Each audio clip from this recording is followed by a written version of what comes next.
You know, some cookbooks are just about ingredients and instructions, but every now and then you find one that tells a story of a community, of shared tables, and wow, decades of friendship.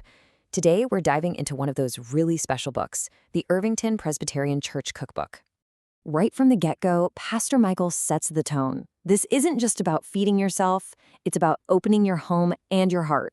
He calls it a tool for the Christian hospitality to which we are all called. So what is this community behind this amazing call to fellowship? Let's find out. To really get the spirit of these recipes, you have to understand the place they came from. You have to understand the church itself. Just look at this journey. It starts all the way back in 1886 as the Little White Church, built on donated land. And over the decades, it just grows and grows, officially joining the Presbyterian denomination in 1923. By 1964, the community builds the sanctuary that stands today, with its spire acting as a tribute to one of its foundational families. I mean, this is a story of endurance, of growth, and of some really, really deep roots. And it's from those roots that the real flavor of this community just blossoms. So let's get into the heart of the cookbook, where members don't just share recipes, they're sharing little pieces of their lives. And hey, it's not all five-course meals. Here we have a contribution from Pat Hughes for something the whole family can get in on: Play-Doh. And you have to love the very important instruction: do not eat. It just goes to show you that this book is all about bringing everyone together, even the youngest members, for a little fun and creativity. Now, what's so cool about this slide is how it shows traditions being passed down. A contributor named Gary Trumbull shares not one, but 3 incredible-sounding cakes. And for her millionaire cake, she even notes it was passed on to her by her mother, Verda Johnson. See, these aren't just desserts, they're basically family heirlooms, shared with the entire church community. Of course, fellowship isn't always so serious. It's also about having a good laugh. Contributor Robert Rivas shared his rules of chocolate, and they are just fantastic. My personal favorite has to be rule number 1. Chocolate is a vegetable. I mean, the logic is sound, right? It comes from cocoa beans. This just brilliantly shows the humor and personality that fill every page of this cookbook. But the fun doesn't stop there. Oh no.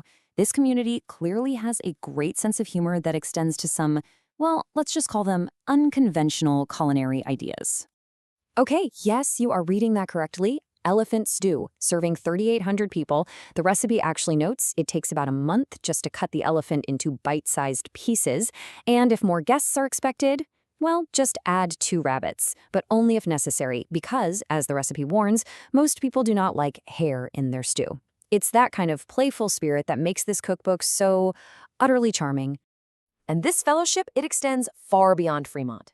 This cookbook shows a church with a truly global reach.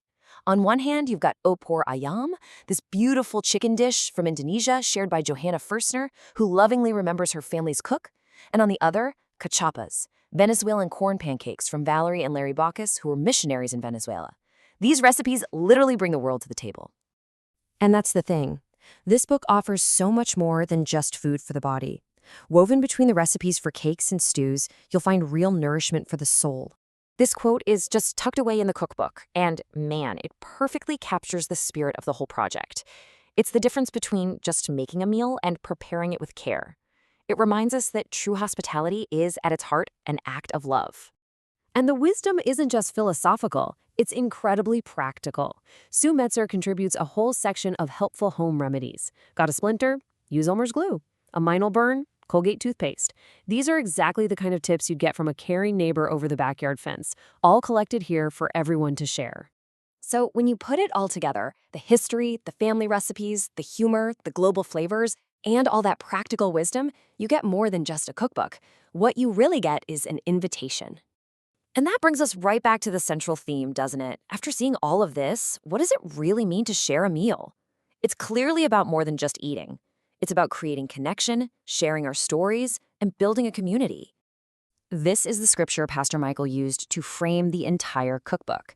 It's a picture of the very first church, where fellowship was built around the simple, profound act of eating together with glad and sincere hearts.